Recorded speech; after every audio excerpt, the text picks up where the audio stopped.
I was standing in my own kitchen, holding a tray of fresh-baked chocolate chip cookies, when I heard my son tell his wife that I needed to be committed to a psychiatric facility by the end of the month. Not because I was crazy. Because I was standing in the way of $6 million. They didn't know I was home. They thought I was at my book club meeting, which is where I go every Thursday at 2 o'clock, where I've gone for the past 18 years without missing a single week. But Diane Morrison had called that morning to cancel. Her granddaughter was in the hospital, nothing serious, but she needed to be there. So instead of book club, I'd spent the afternoon baking cookies for the church bake sale, humming along to Dolly Parton on the radio, thinking about how lucky I was to have family close by. I was about to walk into my own living room to offer my son and daughter-in-law some warm cookies when I heard Jennifer, my daughter-in-law, say the words that stopped me dead in my tracks. "Robert, we can't wait any longer. Your mother is never going to agree to sell the company. We need to move forward with the incompetency hearing. Dr. Patterson said he'd testify that she's showing signs of dementia. We can have her declared unfit, get guardianship, and liquidate Anderson Manufacturing before the end of summer. $6 million, Robert, that's life-changing money, but only if we act now. My name is Katherine Anderson. I'm 71 years old and I live in Fort Wayne, Indiana, a city of about 260,000 people in the northeastern part of the state. I've lived here my entire life, raised my family here, built my business here.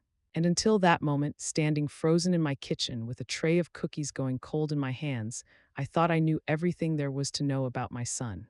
Turns out I didn't know a damn thing. But before I tell you what happened next, before I tell you how I fought back and what it cost me, I need you to understand something. If you have parents or grandparents who own property, who own businesses, who have any kind of assets worth taking, you need to listen to this whole story. Because what my son tried to do to me, it's happening all over this country, every single day. Adult children having their perfectly healthy parents declared incompetent so they can take control of their money. And most of the time, they get away with it. So do me a favor. Hit that subscribe button right now because I'm going to tell you exactly how they do it and, more importantly, how to stop them. This isn't just my story. This could be your family's story if you're not careful. Now, where was I? Oh, right, standing in my kitchen, eavesdropping on my own son plotting to have me committed. I should back up a little bit and tell you about Anderson Manufacturing. My late husband, Jim Anderson, started the company in 1978. We made industrial metal components, parts for agricultural equipment mostly, combine harvesters, tractors, irrigation systems. It wasn't glamorous work, but it was steady work, and Jim was good at it. We started in our garage with 2 employees and a dream.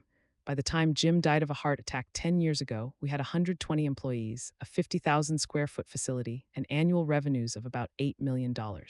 Jim left the whole thing to me, and I'd been running it ever since.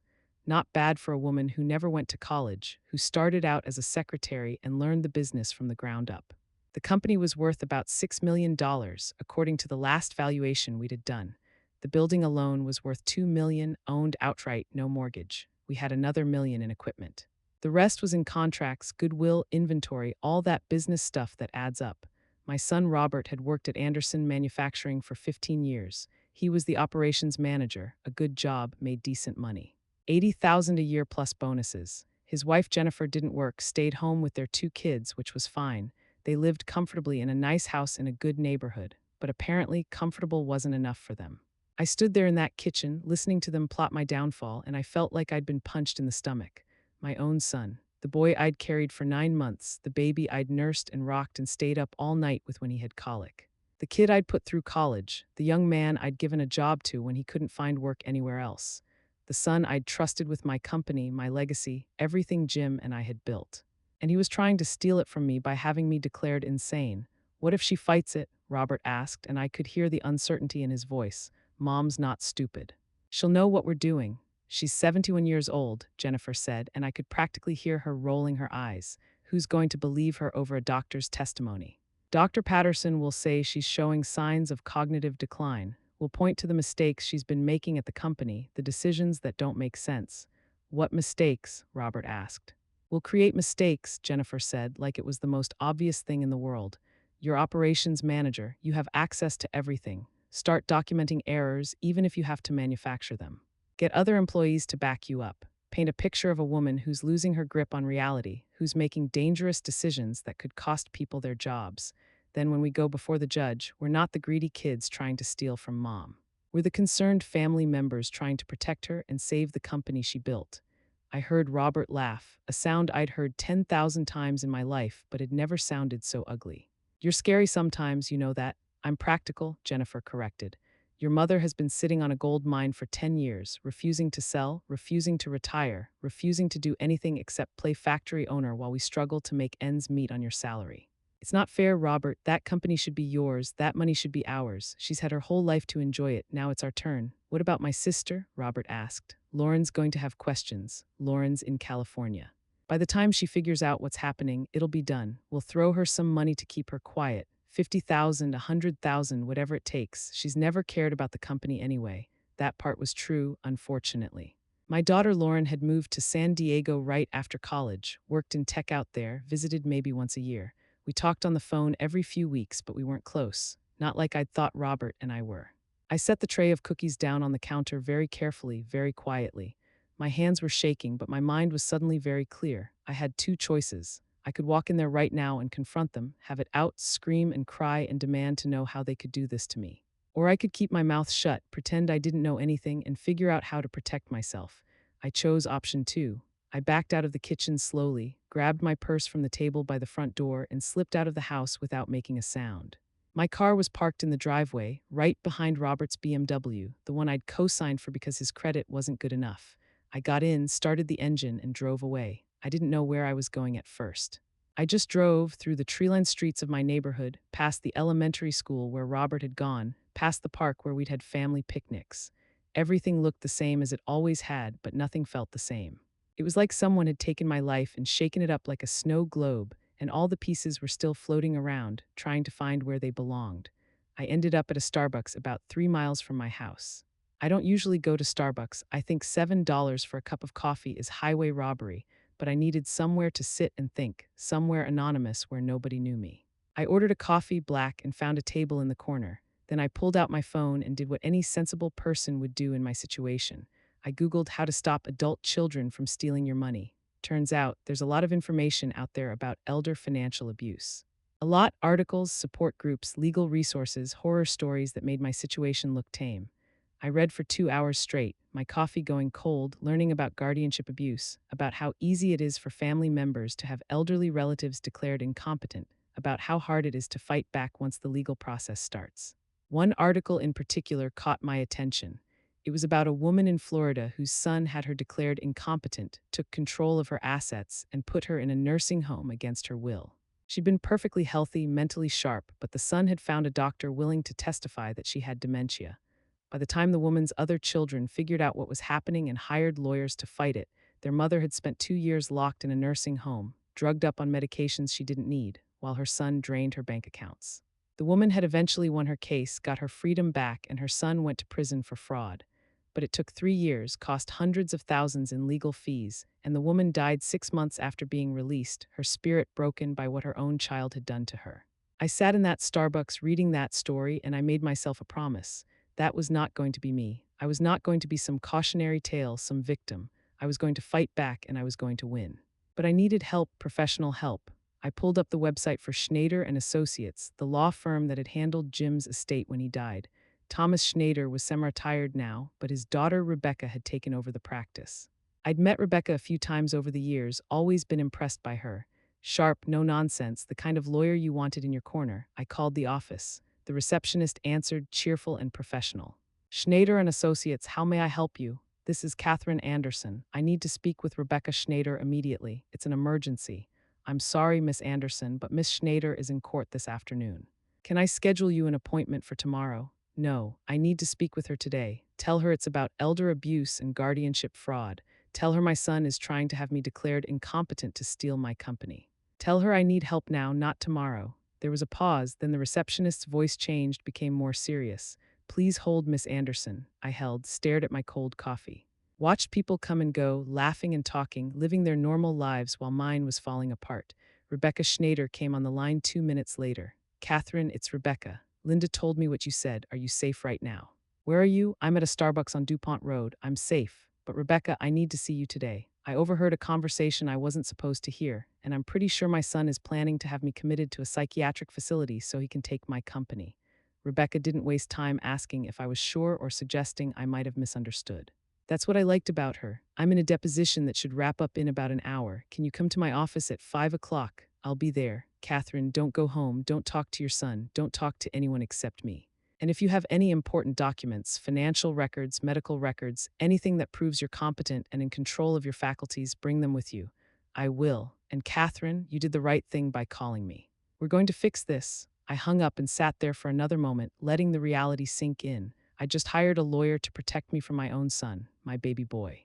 The kid who used to climb into my lap and tell me I was the best mommy in the whole world. How the hell had we gotten here? Now, before I go any further, I want you to do something.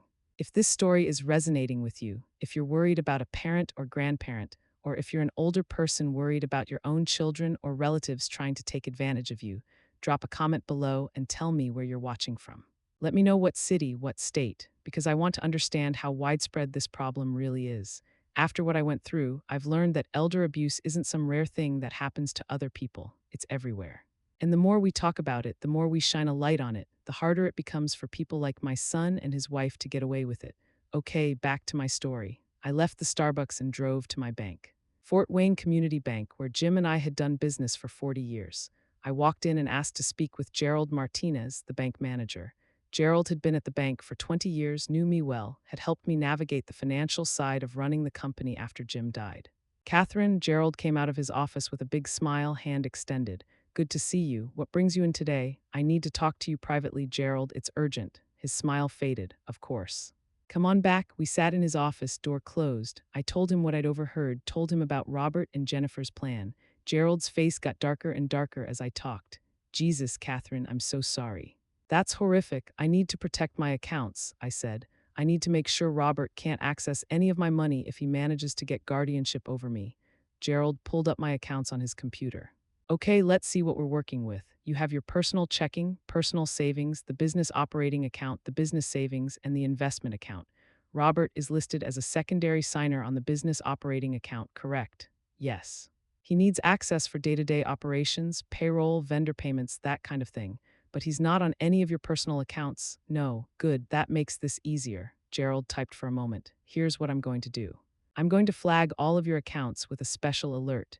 If anyone tries to access them, including presenting guardianship papers, the system will require my personal authorization. I'll refuse any such requests without speaking with you directly first. Can you do that? I can make it very difficult for anyone to access your money without your explicit consent.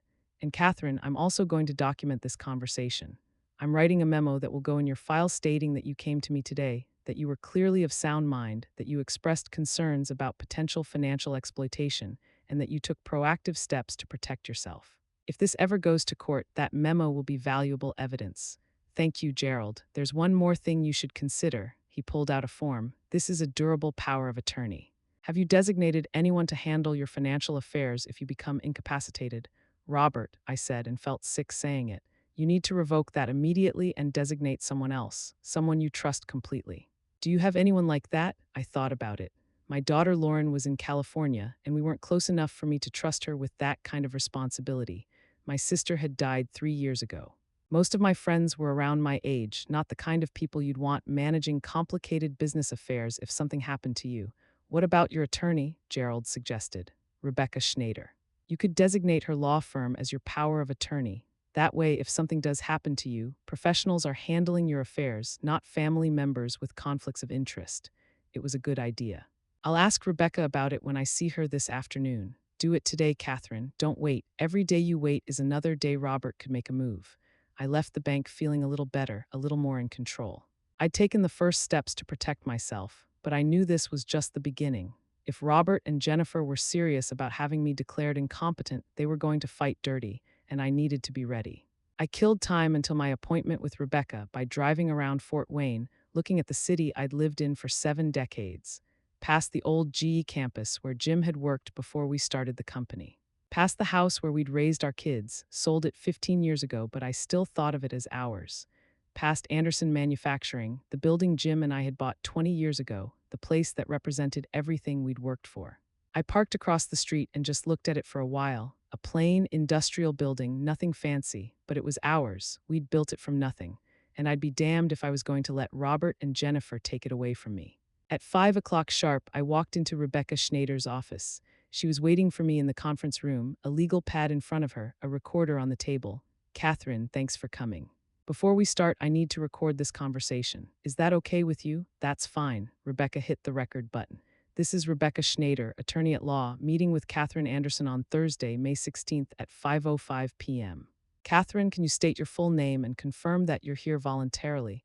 My name is Catherine Marie Anderson. I'm here voluntarily. Nobody forced me to come. Nobody pressured me. I'm here because I need legal protection from my son. Thank you. Now tell me everything that happened today. Don't leave anything out. I told her the whole story, starting with the canceled book club meeting and ending with my conversation at the bank. Rebecca took notes, occasionally asking clarifying questions, but mostly just letting me talk. When I finished, she sat back and looked at me with something like admiration. Catherine, you did everything right. The fact that you didn't confront Robert, that you came straight to me, that you protected your bank accounts, that shows clear thinking and sound judgment. Those are going to be very important factors if this goes to court. Do you think it will? Go to court? Probably. Based on what you've told me, Robert and Jennifer are committed to this plan. They've already got a doctor lined up to testify. They're not going to back down just because you know about it. In fact, knowing about it might make them move faster. My stomach dropped. So what do? First, we document everything. I want you to write down exactly what you heard today, word for word if you can remember it. Dates, times, every detail. Second, we're going to get you evaluated by an independent psychiatrist, someone with impeccable credentials who can testify that you're of sound mind. Third, we're going to shore up every legal protection we can think of. Power of attorney, healthcare proxy, living will, all of it. And fourth, we're going to gather evidence of Robert's ulterior motives. What kind of evidence? Financial records showing his money problems. Documentation of any debts, lawsuits, bankruptcy filings, anything that shows he has a financial incentive to take control of your assets. We're going to paint a picture of a son who's not concerned about his mother's well-being, but about his own financial gain. How long will all this take if we work fast? We can have most of it done in a week, but Catherine, I need to warn you about something. Once Robert realizes you're fighting back, things are going to get ugly. He might try to isolate you from other family members. He might spread rumors about your mental state. He might even try to have you forcibly committed before we can get legal protections in place. He wouldn't do that. Rebecca gave me a sad look. Catherine, he's already planning to have you declared incompetent to steal your company. At this point, you can't put anything past him. She was right, and I knew it. The son I thought I knew wouldn't do any of this. But the son I'd overheard today, that man was capable of anything. What should I do tonight? I asked. I can't go home. Robert and Jennifer think I was at book club. When I don't come home, they're going to wonder where I am. Do you have somewhere else you can stay? A friend's house? I thought about it. Janet Kowalski. She's been my friend since high school. I can stay with her. Good. Call her now, make sure it's okay. And Catherine, don't tell her everything. Just say you need a place to stay for a few days, family issues. The fewer people who know the details, the better. I called Janet. She answered on the second ring, sounding happy to hear from me. Kath, how are you, hun? I'm fine, Janet, but I need a favor. Can I stay at your place for a few days? I'm having some issues with Robert and I need some space. Of course, you know you're always welcome here. What's going on? I'll explain when I see you. Is it okay if I come over tonight? Absolutely. I'll make up the guest room. After I hung up, Rebecca walked me through the next steps. Tomorrow morning, I'd meet with Dr. Elizabeth Morgan, a forensic psychiatrist who specialized in evaluating competency. Tomorrow afternoon, we'd draft new power of attorney documents, naming Rebecca's firm as my attorney-in-fact. Over the weekend, I'd write down everything I remembered about today's conversation, plus any other concerning behaviors I'd noticed from Robert and Jennifer over the past few months. What about the company? I asked. Robert works there. I can't just fire him without cause. Don't fire him yet. We don't want to tip our hand that you know what he's planning. But I want you to start documenting everything he does at work, every decision, every interaction with employees, every email. If he tries to sabotage you like Jennifer suggested, we need to catch him in the act. That's going to be hard. I'll have to pretend everything's normal. Can you do it? I thought about Jim, about how he'd faced down competitors and economic downturns, and every challenge that came his way with determination and grit. He taught me to never give up, never let anyone push me around, never surrender what was rightfully mine. Yeah, I said, I can do it. I left Rebecca's office with a plan and a purpose. I stopped at a Target on the way to Janet's house and bought a few changes of clothes, some toiletries, the basics. Then I drove to Janet's place, a nice ranch house on the north side of town. Janet met me at the door with a hug and a concerned expression. Kath, what's going on? You sounded upset on the phone. I'll tell you everything, but can we have some wine first? It's been a hell of a day. We sat in her kitchen, drinking cheap Chardonnay, and I gave her a sanitized version of events.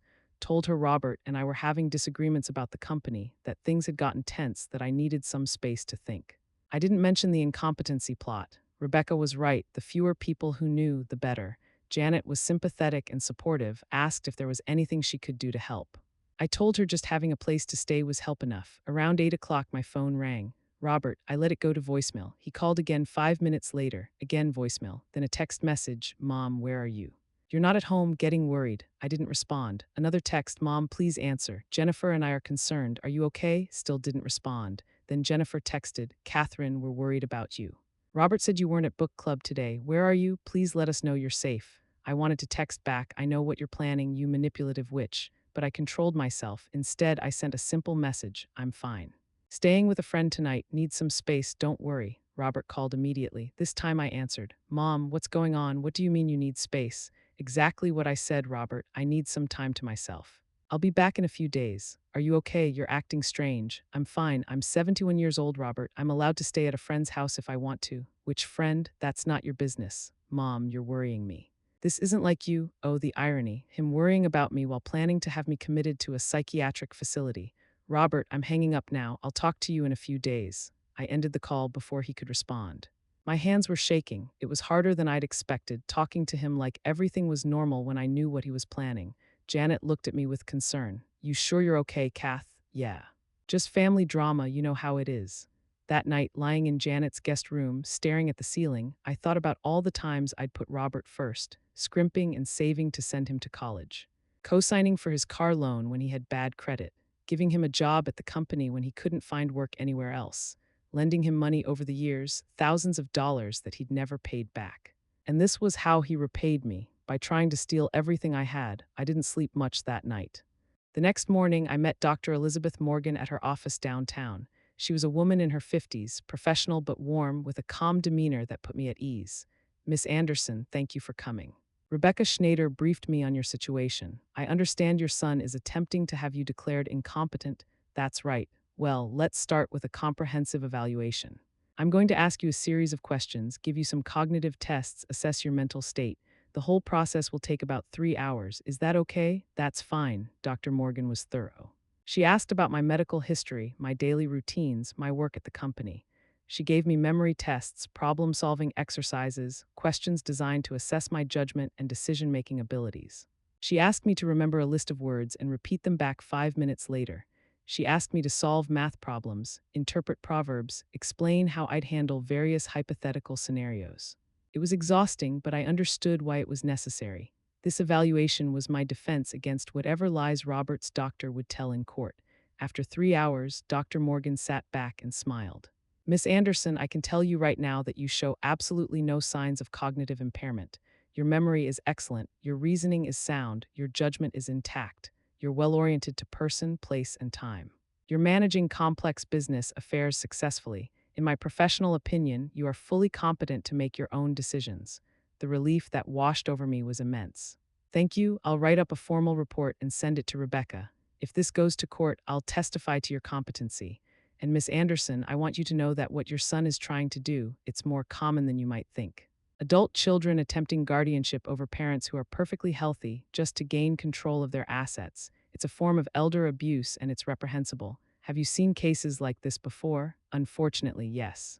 Too many, the ones who fight back usually win, but it takes strength and courage. From what I've seen this morning, you have both. I left Dr. Morgan's office feeling validated. I wasn't crazy. I wasn't losing my mind. I was a competent adult being targeted by my own son for financial gain. That afternoon, I met with Rebecca again. We spent 2 hours drafting new power of attorney documents, healthcare proxy forms, and a living will. I named Rebecca's law firm as my attorney-in-fact, authorized to make financial and healthcare decisions on my behalf if I ever became incapacitated. We also drafted a document specifically revoking any previous power of attorney I'd granted to Robert. This is going to make him realize you know something's up, Rebecca warned. I don't care. I want it on record that he doesn't have authority over my affairs. Fair enough. I'll file these with the county clerk on Monday. Once they're recorded, they're official. Over the weekend, I stayed at Janet's house and wrote out everything I remembered from Thursday's conversation. Every word Jennifer had said about manufacturing mistakes, about getting Dr. Patterson to testify, about cutting Lauren out of the picture. Every word Robert had said about his concerns, his hesitations, his ultimate willingness to go along with the plan. I also thought back over the past few months, looking for warning signs I'd missed. And now that I was paying attention, they were everywhere. Robert questioning my business decisions in front of employees. "Are you sure about that, Mom? That doesn't seem like the best approach." Jennifer making comments about my age whenever she visited. "You look tired, Catherine. Are you getting enough sleep? Maybe you're working too hard." Both of them suggesting I should think about retirement. "You've earned it, Mom. Why not sell the company, enjoy your golden years?" I dismissed all of it as normal concern, normal family dynamics. But it hadn't been concern, it had been a campaign, carefully orchestrated to plant seeds of doubt about my competency. They'd been setting me up for months. The realization made me furious. How long had they been planning this? Had they discussed it before Jim died? Had they been counting down the days until I'd be old enough, vulnerable enough, isolated enough to make their move? Monday morning, I went back to work. Walked into Anderson Manufacturing like nothing had happened, smiled at the receptionist, waved to employees as I passed, went into my office and fired up my computer. Robert came in about 20 minutes later. He looked stressed, dark circles under his eyes. "Mom, can we talk?" "Sure, have a seat." He sat down across from my desk. "I'm worried about you. The way you took off Thursday night, the way you've been avoiding me all weekend." "What's going on?" "Nothing's going on, Robert. I just needed some space." "Space from what?" "From everything. From the company, from family obligations, from the pressure." "Is that so hard to understand?" "It's not like you, Mom. You've never needed space before." I looked at my son, this man I'd raised, and wondered how well I'd ever really known him. "People change, Robert. Maybe I'm changing. Are you feeling okay?" Mentally, I mean, and there it was, the opening salvo, the first step in their plan to paint me as someone losing her grip on reality. "I'm fine, Robert. Why would you ask that? It's just, you're acting different, distracted. Making strange decisions." "What strange decisions?" He fumbled for an example. "Last week, you approved that order from Henderson Industries without checking their credit history." "That's not like you." I pulled up the file on my computer. "Henderson Industries has been a customer for 12 years, Robert. They've never missed a payment. Their credit is excellent." "What's strange about approving an order from a reliable customer?" I just thought, never mind. "Robert, if you have concerns about how I'm running this company, you're welcome to voice them, but don't question my mental state." "I'm fine." He left my office looking frustrated. I knew what he was thinking. His plan to manufacture mistakes, to create evidence of my incompetency, wasn't going to be as easy as he'd thought, because I was paying attention now. And I wasn't going to let him sabotage me. Over the next few weeks, I watched Robert like a hawk. I noticed him talking to other employees in hushed tones, noticed him spending more time with Jennifer in whispered phone conversations. I started documenting everything, just like Rebecca had told me to. Every email Robert sent, I saved a copy. Every decision he questioned, I documented with the facts that supported my choice. Every interaction we had, I wrote down afterward, including dates, times, and witnesses. I was building my case. Meanwhile, I started reaching out to my employees individually, having casual conversations about the company, about their jobs, about whether they'd noticed anything unusual lately. Most of them hadn't, but a few had interesting things to say. Linda Morrison, our head of accounting, pulled me aside one day. "Catherine, can I talk to you about something?" "Of course, Linda, what's up?" "It's probably nothing, but..." "Robert asked me last week to make some changes to the financial reports. He wanted me to reclassify some expenses in a way that would make it look like we're losing money when we're actually profitable." My blood ran cold. "Did you do it?" "No, I told him I couldn't make changes like that without your approval. He said never mind, he'd handle it. But Catherine, it seems strange. Why would he want to make the company look less profitable than it is?" "I don't know, Linda. But thank you for telling me." I knew exactly why he'd want to do that. To create evidence that I was mismanaging the company, that my decisions were leading to financial losses. More ammunition for the incompetency case. But he'd been sloppy. He'd asked Linda directly instead of finding a sneakier way to manipulate the numbers. And Linda, loyal employee that she was, had refused and reported it to me. I documented that conversation immediately. Wrote down every detail, got Linda to sign a statement confirming what she'd told me. Another piece of evidence for my side. A month after I'd overheard the conversation in my living room, Rebecca called me into her office. "Catherine, we need to talk. I got a call this morning from an attorney named Martin Sullivan. He represents your son. They've filed a petition for guardianship." My stomach dropped even though I'd been expecting this. "So it's really happening." "It's happening. The petition claims you're suffering from dementia, that you're making poor business decisions, that you're a danger to yourself and others. They've attached a statement from Dr. William Patterson, a psychiatrist, claiming he's evaluated you and found you incompetent. He's never evaluated me. I've never even met the man. I know that's fraud and we're going to prove it. But Catherine, this means we're going to trial, and trials are unpredictable. We have a strong case, but we need to be prepared for anything. When's the trial? Preliminary hearing is in 3 weeks. That's where the judge will decide if there's enough evidence to proceed with a full guardianship hearing. If he finds there is, the trial will be about 6 weeks after that. So I have 3 weeks to prepare. We have 3 weeks to prepare. And Catherine, I need you to keep doing exactly what you've been doing. Document everything. Stay sharp. Don't give Robert any ammunition. I won't, but it was harder than I'd expected. Knowing that in 3 weeks I'd be standing in front of a judge, defending my own mental competency, arguing for the right to control my own life. It was degrading. It was terrifying. And it made me angrier than I'd ever been in my life. I went home that night, back to my own house. I'd moved back in after a week at Janet's, and I poured myself a glass of bourbon, Jim's favorite drink. I sat on the porch watching the sun set, thinking about everything we'd built together and everything I stood to lose. My phone rang, Lauren calling from California. Mom. I just got the strangest call from Robert. What did he say? He said you're not doing well, that you're having memory problems, making bad decisions at the company. He said he's worried about you, that he might need to take over your care. Mom, what's going on? And there it was. Robert was already working on Lauren, trying to get her on his side, trying to isolate me from my daughter. Lauren, I need to tell you something. And I need you to listen to the whole thing before you react. I told her everything. The conversation I'd overheard, the guardianship petition, the fraud, all of it. Lauren was silent for a long moment when I finished. Then she spoke, her voice shaking with rage. That son of a bitch, I'm going to kill him. Don't do anything rash, honey. I've got lawyers handling it. Mom, he's trying to steal your company. He's trying to have you committed. And he called me trying to get me to go along with it. How am I supposed to not do anything? By coming home for the trial, by being a witness for my side, by testifying that I'm perfectly competent. I'll be there. God, Mom, I'm so sorry. I had no idea Robert was capable of something like this. Neither did I after I hung up with Lauren. I sat on that porch for a long time, thinking about family and betrayal and everything I'd thought I knew about my son. The thing that hurt most wasn't the money or the company. It was the willingness to lie about my mental state, to destroy my reputation, to lock me away in a facility against my will. That level of cruelty, that complete disregard for my dignity and autonomy, that's what broke my heart. But I couldn't afford to wallow in heartbreak. I had 3 weeks to prepare for the fight of my life. And I was damn well going to win. Now, before I tell you what happened at that trial, I want you to do something. If this story is making you think about your own family, about elderly relatives who might be vulnerable to this kind of abuse, share this video. Send it to people who need to hear it. Because the more people who know about guardianship abuse, the harder it becomes for people like Robert and Jennifer to get away with it. And drop a comment telling me if you've ever witnessed or experienced something like this.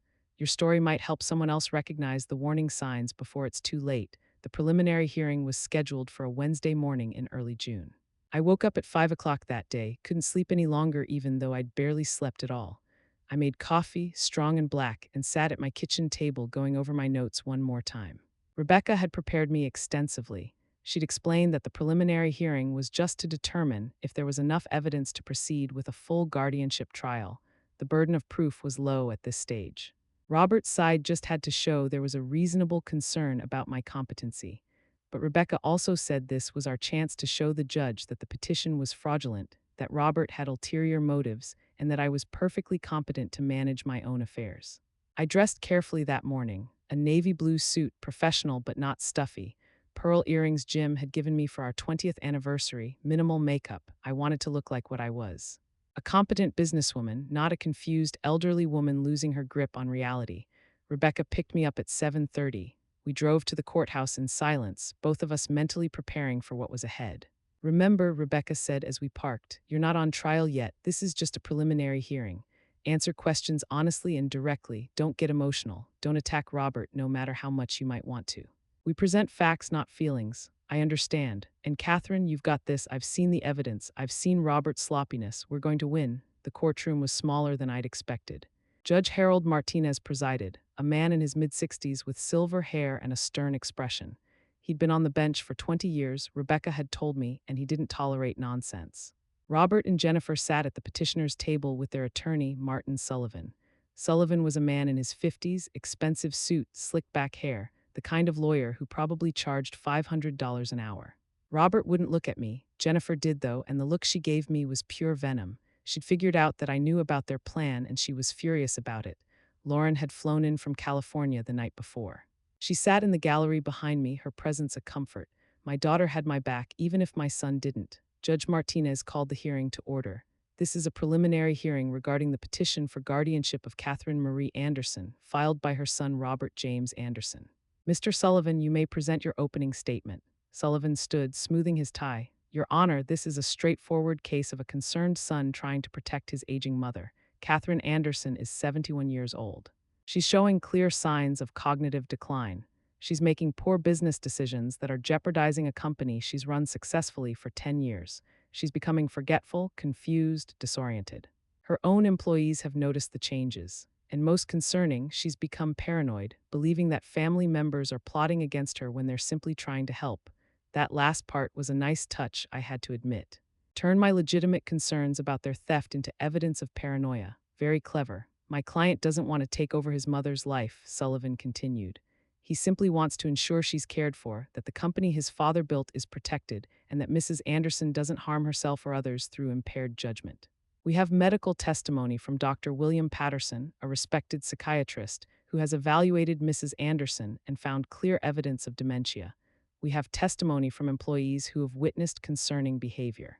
And we have financial records showing that Mrs. Anderson's decision-making has become erratic and harmful to the business. Sullivan sat down. Judge Martinez turned to Rebecca. Miss Schneider, your opening statement. Rebecca stood, and I saw the steel in her eyes. This was what she did best, fighting for people who couldn't fight for themselves. Except in this case, I could fight for myself, and she was my weapon. Your Honor, this is not a straightforward case. This is a case of elder financial abuse, orchestrated by a son who stands to inherit $6 million if he can successfully have his mother declared incompetent. Catherine Anderson is not suffering from dementia. She's not confused. She's not impaired. She's a sharp, intelligent businesswoman who's run Anderson Manufacturing successfully for a decade. The company is profitable, stable, and well-managed. Rebecca pulled out a document. We have a comprehensive psychiatric evaluation from Dr. Elizabeth Morgan, a forensic psychiatrist with impeccable credentials, showing that Mrs. Anderson is fully competent. We have financial records proving the company is thriving under her leadership. We have testimony from employees who will state unequivocally that Mrs. Anderson is sharp as ever. And Your Honor, we have evidence that Dr. William Patterson, the psychiatrist who supposedly evaluated Mrs. Anderson and found her incompetent, has never actually met her. His evaluation is a fraud paid for by Robert Anderson to manufacture evidence for this guardianship petition. The courtroom erupted in murmurs. Judge Martinez banged his gavel. Robert's face had gone pale. Sullivan was whispering urgently to him. Order, Judge Martinez said. Miss Schneider, those are serious allegations. Can you prove them? Yes, Your Honor, we're prepared to present evidence today. Very well. Mr. Sullivan, call your first witness. Sullivan called Dr. William Patterson to the stand. Patterson was a thin man in his 60s, balding, with wire-rimmed glasses. He wore a gray suit and carried himself with the self-importance of someone who believed his credentials made him unquestionable. After being sworn in, Sullivan began his examination. Dr. Patterson, can you state your credentials for the court? I'm a board-certified psychiatrist. I've been practicing for 35 years. I specialize in geriatric psychiatry, particularly in evaluating cognitive decline in elderly patients. And did you evaluate Catherine Anderson? I did. When did this evaluation take place? April 23rd of this year. Rebecca leaned over and whispered to me. That's a lie. Where were you on April 23rd? I pulled out my phone, checked my calendar. I was at a trade show in Chicago. I have hotel receipts, plane tickets, witnesses. Rebecca smiled. Perfect. Sullivan continued his questioning. Dr. Patterson, what did your evaluation consist of? I met with Mrs. Anderson for approximately 2 hours at my office. I conducted a standard mental status examination, memory tests, cognitive assessments. I also reviewed her medical history and interviewed family members about changes in her behavior. And what were your findings? Mrs. Anderson is suffering from early-stage dementia, most likely Alzheimer's disease. She's experiencing memory loss, confusion, impaired judgment. She's no longer capable of managing complex affairs like running a business. She requires supervision and care to ensure her safety and well-being. In your professional opinion, does Mrs. Anderson need a guardian? Absolutely. Without intervention, she's at risk of making decisions that could harm herself financially and potentially physically. Thank you, Dr. Patterson. No further questions. Judge Martinez looked at Rebecca. Miss Schneider, cross-examination, Rebecca stood, and I could see she was ready to tear this man apart. Dr. Patterson, you testified that you met with Mrs. Anderson on April 23rd. Where did this meeting take place? At my office in downtown Fort Wayne. What time? 2 o'clock in the afternoon. And how long did Mrs. Anderson stay? About 2 hours, as I said. Dr. Patterson, I'm showing you what's been marked as Defense Exhibit A. This is a hotel receipt from the Hyatt Regency in Chicago, showing that Catherine Anderson checked in on April 22nd and checked out on April 24th. I'm also showing you Exhibit B, airline tickets showing she flew from Fort Wayne to Chicago on April 22nd and returned on April 24th. And Exhibit C, a registration form showing she attended the National Manufacturing Trade Show in Chicago from April 23rd through April 24th, where she was a featured speaker on a panel about small business management. Rebecca approached the witness stand. Dr. Patterson, how could you have evaluated Mrs. Anderson in Fort Wayne on April 23rd when she was in Chicago giving a speech to 200 people? Patterson's face went red. I must have gotten the date wrong. It was another day. What day? I don't recall exactly. I see many patients. The dates blur together. You don't recall? Dr. Patterson, in your written evaluation, which I'm now showing you as Exhibit D, you very specifically state that you evaluated Mrs. Anderson on April 23rd at 2 p.m. in your Fort Wayne office. You describe in detail the tests you administered, Mrs. Anderson's responses, her demeanor, yet you're now saying you don't recall the date. I'm saying I may have made an error in the report. An error, I see. Dr. Patterson, how much is Robert Anderson paying you to testify in this case? Sullivan jumped up. Objection, relevance, Your Honor, it goes to bias and credibility, Rebecca countered. I'll allow it, Judge Martinez said. Answer the question, Dr. Patterson. I'm being compensated for my time, yes, $5,000 for the evaluation and testimony. $5,000, that's a lot of money for a 2-hour evaluation, isn't it? It's my standard rate for forensic work, is it? I'm showing you Exhibit E, your fee schedule from your website. It states your rate for forensic evaluations is $1,200. Why did Mr. Anderson pay you more than 4 times your standard rate? Patterson shifted uncomfortably. The case was complex, required additional time, or perhaps you were paid extra to write a fraudulent evaluation of a woman you never actually met. Objection, Sullivan was on his feet again. Withdrawn, Rebecca said smoothly. Dr. Patterson, in your evaluation, you mentioned that Mrs. Anderson showed confusion about the date during your meeting. What date did she think it was? I don't recall the specific detail. Your report says she thought it was March when it was actually April. But Dr. Patterson, if you never actually met with Mrs. Anderson, how could you know whether she was confused about the date? I misspoke. I meant that family members reported she'd been confused about dates. Which family members? Robert Anderson primarily. So your entire evaluation is based on what Robert Anderson told you, not on any actual examination of the patient. I evaluated the information available to me. Without ever meeting Mrs. Anderson, Patterson was sweating now. I may have. The evaluation process was, yes or no, Dr. Patterson, did you ever meet face-to-face with Catherine Anderson? A long pause, then quietly, no. The courtroom exploded. Judge Martinez banged his gavel repeatedly. Order, order in this courtroom. Rebecca turned to the judge. Your Honor, I move to strike Dr. Patterson's entire testimony. He's admitted to fabricating a psychiatric evaluation of a patient he never met. This is fraud, and I'll be referring this matter to the State Medical Board for disciplinary action. Judge Martinez looked at Sullivan. Mr. Sullivan, do you have any other medical testimony to present? Sullivan looked sick. No, Your Honor. Then I'm striking Dr. Patterson's testimony in its entirety. Dr. Patterson, you're dismissed, and I suggest you retain counsel because this court is referring your conduct to both the medical board and the district attorney's office for potential criminal charges. Patterson practically ran from the courtroom. Robert looked like he wanted to follow him. Jennifer's face was pale. Mr. Sullivan, Judge Martinez said, call your next witness. Sullivan called several employees from Anderson Manufacturing, people Robert had clearly coached. They testified about mistakes I'd supposedly made, decisions that didn't make sense, confusion in meetings. But Rebecca was ready for them. She cross-examined each one meticulously, getting them to admit they had no direct evidence of cognitive decline, that the mistakes they'd mentioned were actually sound business decisions they simply didn't understand, and that Robert had approached them before the hearing asking them to testify. Probably, and that's when we nail him. After lunch, it was our turn. Rebecca called Dr. Elizabeth Morgan to the stand. Dr. Morgan was poised, professional, and utterly credible. She walked the court through her evaluation of me, explaining in detail the tests she'd administered, my responses, her findings. Mrs. Anderson shows no signs of cognitive impairment, Dr. Morgan testified. Her memory is excellent, her judgment is sound, her reasoning is clear, she's managing complex business operations successfully. In my professional opinion, she's fully competent to make her own decisions. Sullivan tried to discredit her on cross-examination, suggesting she was biased because I'd hired her. But Dr. Morgan calmly pointed out that every expert witness is hired by one side or the other, that her evaluation was based on objective testing, and that her findings were supported by extensive documentation.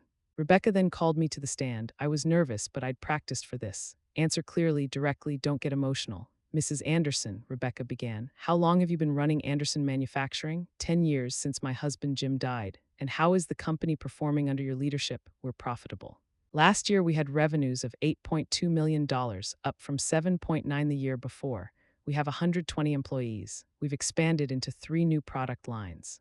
Our customer satisfaction ratings are at 92%. Do you have any confusion about the daily operations of your business? None whatsoever. Do you have difficulty with memory, decision-making, or judgment? No.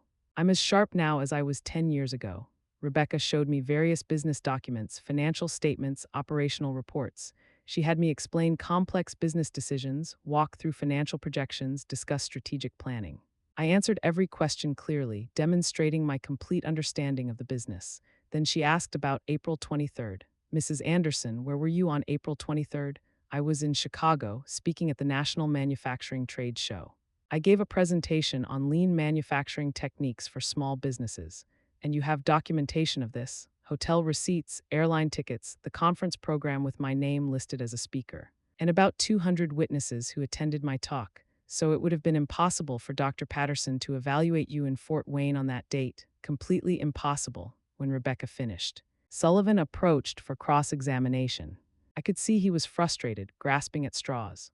Mrs. Anderson, isn't it true that you've been making unusual decisions lately? Staying at friends' houses without explanation, avoiding your son? I've been staying away from my son because I overheard him and his wife discussing plans to have me falsely declared incompetent so they could steal my company. You claim you overheard this conversation. Isn't it possible you misunderstood what you heard, that your memory isn't as reliable as you think? No, I heard it very clearly.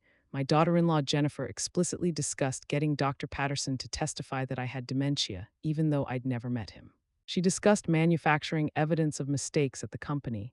She discussed the $6 million they'd get if they could take control of my assets. I didn't misunderstand anything, Mr. Sullivan. I heard my son and his wife plotting to destroy my life for money. Objection, Your Honor, Sullivan said weakly. Speculation and inflammatory. Overruled, Judge Martinez said. Continue, Miss Schneider, but Rebecca was done. No further questions, Your Honor. Then Rebecca called Linda Morrison, my head of accounting. Linda testified about Robert asking her to falsify financial records to make the company look unprofitable. He wanted me to reclassify expenses, Linda explained. Make it look like we were losing money when we weren't. I refused because it would be fraud. When I told Mrs. Anderson about it, she documented the incident and thanked me for my integrity. Rebecca called 3 more employees who testified that I was sharp, professional, and fully in command of the business. They contradicted everything the earlier witnesses had said. Finally, Rebecca called my daughter Lauren. Miss Anderson, Rebecca asked, how often do you talk to your mother? Every week or 2. We're close even though I live in California. And have you noticed any cognitive decline, memory problems, confusion? Absolutely not. Mom's mind is as sharp as ever. We talk about books, about current events, about my work. She remembers details from conversations we had months ago. She gives me business advice that's always spot on. If anything, I wish I had half her mental clarity. Did your brother Robert contact you about your mother's alleged mental decline? Yes, about a month ago he called and said Mom was struggling, making mistakes, showing signs of dementia. He asked if I'd support a guardianship petition. I was concerned at first, but then Mom called me and told me the truth, that Robert was trying to steal her company. When I heard the details, I immediately believed Mom over Robert. Why? Lauren looked directly at Robert. Because my brother has a history of financial problems. He's borrowed money from Mom multiple times and never paid it back. He's always resented that Mom runs the company instead of just handing it over to him. And honestly, I've never trusted Jennifer. She's always been focused on money, on what she can get out of people. So when Mom told me they were plotting to steal her company, it made perfect sense. Sullivan didn't even bother to cross-examine Lauren. What was he going to do? Make her testimony stronger? Finally, Judge Martinez looked at Sullivan. Do you wish to call Robert Anderson to testify? Sullivan conferred with Robert in whispers. I could see the panic on Robert's face. If he testified, Rebecca would destroy him. But if he didn't testify, the judge would wonder why. No, Your Honor, Sullivan finally said. The petitioner rests. Judge Martinez leaned back in his chair. I've heard enough. This is one of the most egregious cases of attempted guardianship abuse I've seen in my 20 years on the bench. The petition is clearly fraudulent, brought in bad faith, based on manufactured evidence and a falsified psychiatric evaluation. He looked at Robert with disgust. Mr. Anderson, you should be ashamed of yourself. Your mother built a successful business, raised you, supported you, gave you a good job, and you repay her by trying to have her declared insane so you can steal everything she's worked for. It's despicable. Robert stared at the floor. The petition for guardianship is denied. Furthermore, I'm issuing a permanent injunction prohibiting Robert Anderson and Jennifer Anderson from filing any future guardianship or conservatorship petitions against Catherine Anderson without clear, objective medical evidence from multiple independent physicians. If they attempt to do so, they'll face contempt charges. Judge Martinez turned to me. Mrs. Anderson, I apologize that you had to endure this. You're clearly a capable, intelligent woman who's more than able to manage your own affairs. I wish you continued success with your business. Thank you, Your Honor. This hearing is adjourned. The gavel came down and it was over. I'd won. Lauren threw her arms around me, crying with relief. Rebecca shook my hand, grinning. That was a slaughter, Rebecca said. They never had a chance. I looked across the courtroom at Robert. He was gathering his papers, still not looking at me. Jennifer was berating Sullivan in harsh whispers. They knew they'd lost and lost badly. As we left the courtroom, Robert finally approached me. He looked terrible, defeated, and ashamed. Mom, I cut him off. Don't you dare apologize. Don't you dare try to explain. You tried to steal my company. You tried to have me locked away. You bribed a doctor to lie about me, and you did it all for money. I was desperate. We're drowning in debt. You thought you'd sacrifice your mother's freedom and dignity to solve your financial problems. You know what, Robert? If you'd come to me honestly, if you told me you were struggling, I would have helped you. I've always helped you, but you didn't want help. You wanted to take everything I have.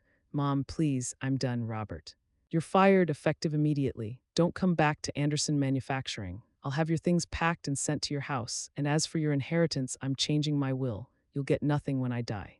Not the company, not the house, not a single dollar. You've made your choices, now you live with the consequences. Robert's face crumbled. You can't do that, I'm your son. A son doesn't try to destroy his mother. Goodbye, Robert. I walked away, leaving him standing in the courthouse hallway. Lauren fell into step beside me, her hand in mine. I'm proud of you, Mom, Lauren said.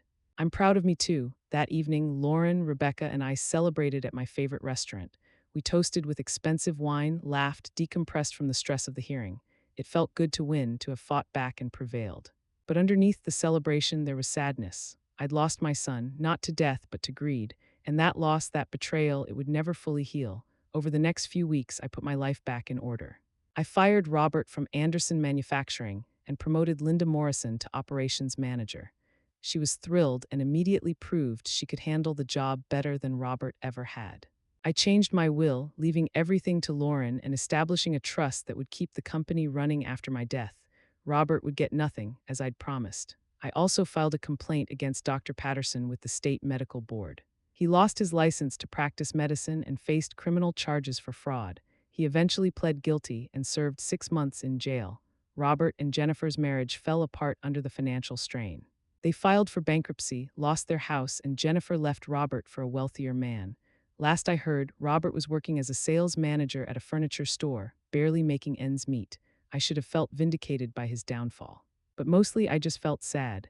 Sad for the relationship we'd lost, sad for the family that had been destroyed, sad for his children who were caught in the middle. But I also felt strong. I'd faced down a terrifying threat and come out victorious. I'd proved that I wasn't some helpless old lady who could be pushed around. I was Catherine Anderson, businesswoman, fighter, survivor. Now, before I finish this story, I need to tell you one more thing. What happened to me, it's not rare. Elder guardianship abuse is happening all over this country. Adult children, opportunistic lawyers, corrupt doctors, they're targeting elderly people with assets, getting them declared incompetent and stealing their life savings. And most of the time, the victims don't fight back. They don't know they can. They're too scared, too ashamed, too isolated. But you can fight back. You can protect yourself. And if you share this story, if you make sure other people know about this kind of abuse, you can protect them too. So please send this to someone who needs to hear it. Comment below if you've experienced anything like this. Let's shine a light on this problem so it's harder for people like Robert and Jennifer to get away with it. 6 months after the trial, I was sitting in my office at Anderson Manufacturing when Linda knocked on the door. "Catherine, you have a visitor. Who is it?" She wouldn't say, but she seems upset. She asked if she could speak with you privately. I was curious. "Send her in." A young woman entered, probably in her late 20s. She looked familiar, but I couldn't place her. "Mrs. Anderson, thank you for seeing me. I'm Emily Patterson, Dr. William Patterson's daughter." Ah, that explained the familiarity. She had her father's eyes. "What can I do for you, Emily?" She sat down, hands clasped nervously in her lap. "I wanted to apologize for what my father did. I didn't know until the trial what he'd done, how he'd lied about evaluating you. When it all came out, when he lost his license and went to jail, I was horrified. You don't need to apologize for your father's actions. I know, but I wanted to tell you something. After Dad was arrested, I went through his records. I found dozens of cases where he'd written evaluations for guardianship proceedings without actually meeting the patients. Mrs. Anderson, my father helped steal from hundreds of elderly people. He took bribes from family members and lawyers to provide false testimony that got innocent people declared incompetent. My blood ran cold. Hundreds, at least, maybe more. I've turned all the records over to the district attorney. They're investigating every case. But Mrs. Anderson, the reason I'm here is because of something Dad said to me before he went to jail. He said your case haunted him because you fought back. Most of his victims didn't. They didn't have the resources or the knowledge to defend themselves. They just got steamrolled by the system. What happened to them? Some are in nursing homes they never should have been put in. Some had all their assets stolen by guardians. Some died while the legal cases were still pending. It's heartbreaking. Emily pulled out a folder. I've been working with a nonprofit organization that helps victims of guardianship abuse. They're trying to find everyone my father victimized and help them get justice. I wondered if you might be willing to help. Maybe speak at events, share your story, help raise awareness. I took the folder, looked through the information. The nonprofit was called Guardianship Justice Alliance. They provided free legal help to abuse victims, lobbied for stronger laws, educated the public about the dangers of guardianship fraud. I'd be happy to help, I said. And I did. Over the next few years, I became an advocate for reform. I spoke at conferences, testified before legislative committees, helped fund legal cases for victims who couldn't afford attorneys. I shared my story hundreds of times, and every time I did, people would approach me afterward with their own stories of abuse. Mothers who'd been stolen from by their children, fathers locked away in nursing homes against their will, grandparents who'd lost everything to corrupt guardians. It was heartbreaking, but it was also empowering to turn my trauma into something useful, something that helped others. The work led to real change. Indiana passed new laws requiring independent medical evaluations before guardianships could be granted, requiring judges to appoint attorneys for proposed wards, requiring annual audits of guardian finances, making it harder for people like Robert to exploit their elderly relatives. Other states followed suit. The Guardianship Justice Alliance grew, helping thousands of victims nationwide. And through it all, I kept running Anderson Manufacturing. The company continued to thrive. We expanded, hired more employees, developed new products. I proved every day that I was exactly what I'd claimed to be. A sharp, capable businesswoman who didn't need anyone's guardianship. I never heard from Robert again. Not a phone call, not a letter, not a birthday card. He vanished from my life as completely as if he'd never existed. Lauren, on the other hand, became closer to me than ever.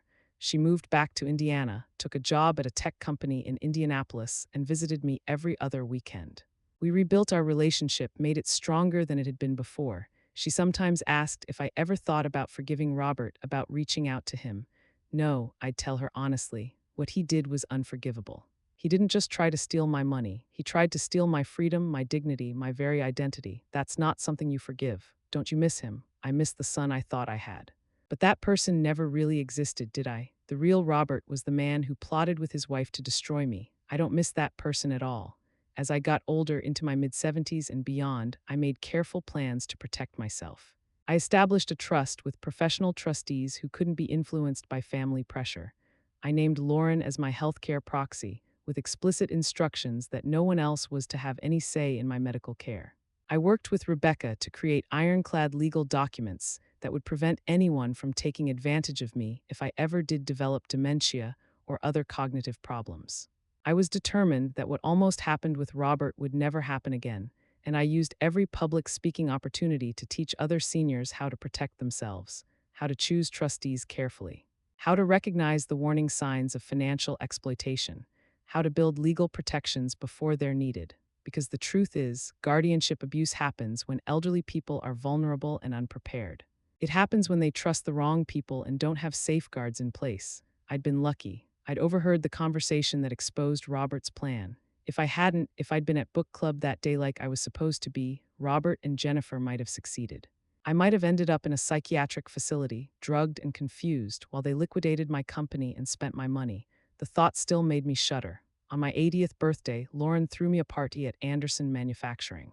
All my employees were there, current and retired, friends from the community, fellow advocates from the Guardianship Justice Alliance.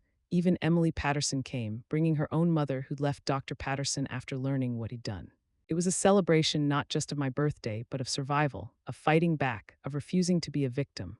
Linda Morrison, who is now CEO of Anderson Manufacturing while I served as chairman of the board, gave a toast. Catherine Anderson is the toughest person I've ever met, Linda said, raising her glass. She built a company, survived her son's betrayal, fought back against a corrupt system, and turned her trauma into a movement that's helped thousands of people. She's my boss, my mentor, and my hero. Happy birthday, Catherine. Everyone cheered. I stood up, feeling every one of my 80 years, but also feeling more vital and purposeful than I had in decades. Thank you all for being here, I said.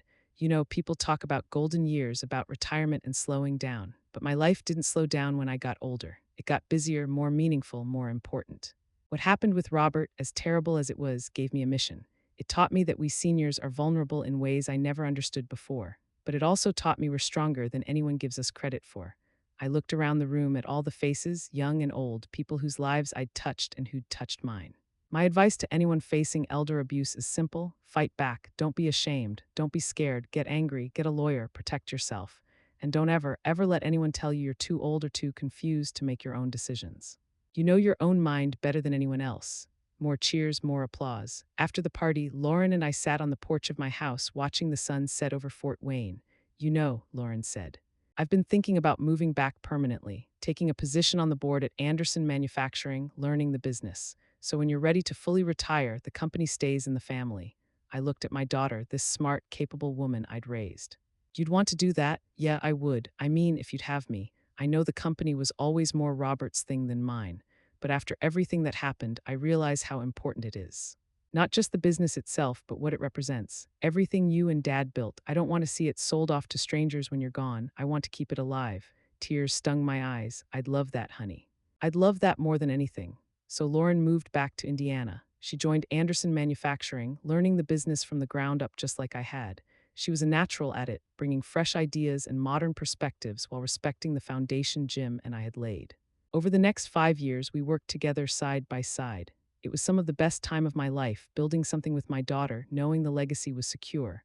When I was 85, I finally stepped down as chairman of the board. Lauren took over as CEO, and I became chairman emeritus, a ceremonial title that let me stay involved without the day-to-day responsibilities. The company was in good hands. Anderson Manufacturing was thriving, on track to hit $12 million in annual revenue. We'd expanded to 150 employees. We'd won awards for workplace culture and innovation. Everything Jim and I had built was not only preserved but growing. I continued my advocacy work with the Guardianship Justice Alliance, though at a slower pace. I spoke less frequently, focused more on mentoring other advocates, helping them tell their stories and fight for reform. The work had made a real difference. Guardianship abuse was now a recognized problem. Laws had been strengthened. Victims were speaking out. The system was still imperfect, but it was better than it had been. One day, when I was 87 years old, I got a letter in the mail. No return address, just my name and address handwritten on the envelope. I almost threw it away without opening it. I got a lot of mail from people who'd heard my story, most of it supportive, but some of it angry or crazy. But something made me open this one. Inside was a single sheet of paper, covered in handwriting I hadn't seen in over 15 years. Robert's handwriting. Mom, I know I have no right to contact you. I know you probably don't want to hear from me, but I'm writing because I'm dying. Pancreatic cancer, stage 4. The doctors say I have maybe 3 months. I'm not writing to ask for forgiveness. I don't deserve it. What I did to you was evil. I can't believe I was ever capable of it, but I was. I let greed and desperation turn me into a monster. I've spent the last 15 years living with what I did. My marriage fell apart. My kids barely speak to me. I'm alone, broke, and now I'm dying, and I deserve all of it. But before I die, I need to say something. You were a good mother. You were always good to me. You gave me everything, loved me, supported me. I took that love and threw it back in your face. I'm so sorry, Mom. I'm sorry for trying to steal from you. I'm sorry for lying about you. I'm sorry for betraying you in the worst way possible. I don't expect you to write back. I don't expect anything. I just needed you to know that I know what I did. I know how badly I hurt you, and I'm sorry. I hope you've had a good life. I hope the company is still doing well. I hope Lauren is taking care of you the way I should have. Goodbye, Mom. I love you, even though I have no right to say that anymore. Robert, I read the letter 3 times, then I folded it carefully and put it back in the envelope. Lauren was visiting that day. She found me sitting on the porch, holding the letter, staring off into space. Mom, you okay? I handed her the letter. She read it, her expression darkening.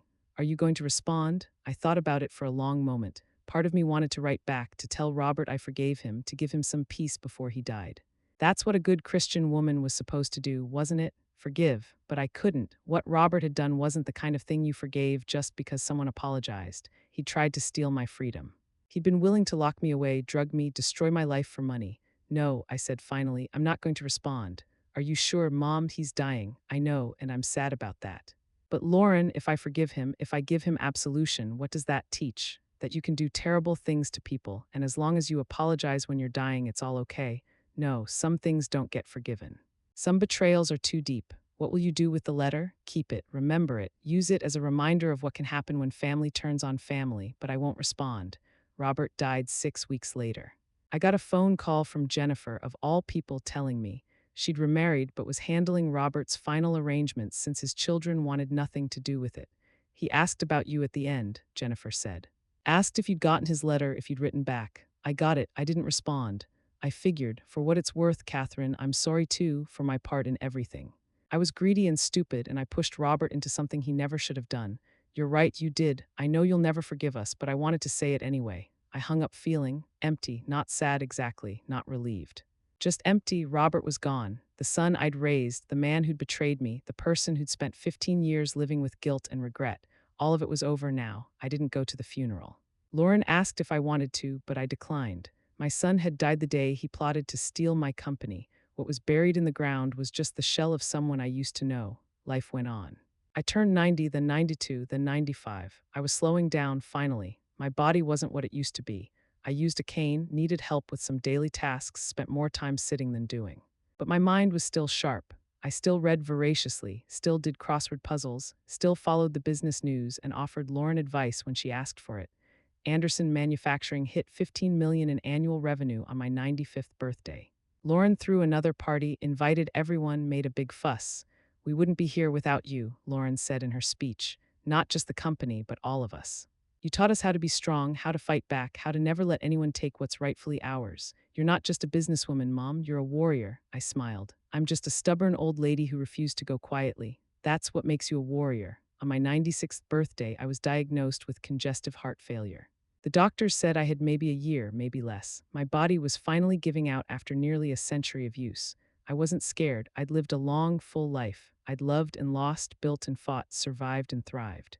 I'd left my mark on the world. What more could anyone ask for? I spent my final months putting my affairs in order, making sure all the legal documents were current, all the plans were in place. Making sure Lauren knew everything she needed to know about the company, about the foundation, about my wishes. One afternoon, I called Rebecca Schneider. She was retired now, living in Florida, but we'd stayed in touch over the years. Catherine, she sounded delighted to hear from me. How are you? Dying, I said cheerfully. But I wanted to thank you before I go. Don't talk like that. You're going to outlive us all. No, I'm not, and that's okay. But Rebecca, I wanted you to know that you saved my life. If you hadn't fought for me, if you hadn't exposed Robert's fraud, I'd have spent my final years locked in some facility, drugged up and confused. You gave me 15 years of freedom, 15 years of purpose. That's a gift I can never repay. Rebecca's voice got thick. You don't need to repay anything, Catherine. Fighting for you was the honor of my career. You're one of the strongest people I've ever met. I learned from the best. We talked for another hour, reminiscing about the trial, about the work we'd done together, about the lives we'd changed through the Guardianship Justice Alliance. When we hung up, I felt at peace. I'd said what I needed to say. I died on a Tuesday morning in September with Lauren holding my hand. It was peaceful, quiet, exactly how I'd wanted to go. My funeral was huge. Hundreds of people came, current and former employees from Anderson Manufacturing, fellow advocates from the Guardianship Justice Alliance, people whose lives I'd touched through my speaking and my work. Lauren gave a beautiful eulogy about strength and resilience and refusing to be a victim. She told the story of the overheard conversation, the trial, the victory. She told everyone that I'd turned the worst betrayal of my life into a force for good. My mother could have become bitter, Lauren said. She could have retreated from the world, trusted no one, spent her final years angry and isolated. Instead, she fought back. She used her experience to help thousands of other seniors protect themselves. She changed laws, changed systems, changed lives. That's the legacy she leaves behind. Not anger, not bitterness, but strength and purpose. I was buried next to Jim in the Fort Wayne Cemetery. My headstone read, Catherine Anderson, 1953–2049, businesswoman, advocate, fighter. She refused to go quietly. After I died, Lauren kept Anderson Manufacturing going. She expanded it further, taking it national, eventually selling it for $22 million when she was ready to retire. She used part of the money to endow the Catherine Anderson Center for Elder Rights, a nonprofit that continues the work I started, providing legal help for abuse victims, advocating for stronger laws, educating the public about guardianship fraud. The center has helped over 15,000 people in the years since my death, 15,000 seniors who faced situations like mine and had someone in their corner, someone fighting for them. That's my real legacy. Not the company, not the money, but the lives saved, the abuse prevented, the dignity protected. Because that's what this story is really about. Not revenge against Robert, though justice was important. Not even winning in court, though that was necessary. It's about refusing to be a victim, about fighting back when people try to take advantage of you, about using your voice and your strength to protect yourself and others. I was 71 years old when I overheard that conversation. 71, supposedly past my prime, supposedly vulnerable and weak. But I showed them I was anything but weak. I showed them that age doesn't make you powerless. Experience makes you smart, determination makes you strong, and the law, properly wielded, makes you invincible. So if you're an older person worried about being exploited, take it from me, you're not helpless. Document everything. Build legal protections, trust your instincts. And if someone tries to take advantage of you, fight back with everything you've got. And if you're a younger person with elderly parents or grandparents, watch out for them.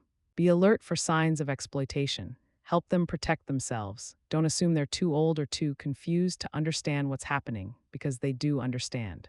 And they deserve better than to be victimized by the people who should love them most.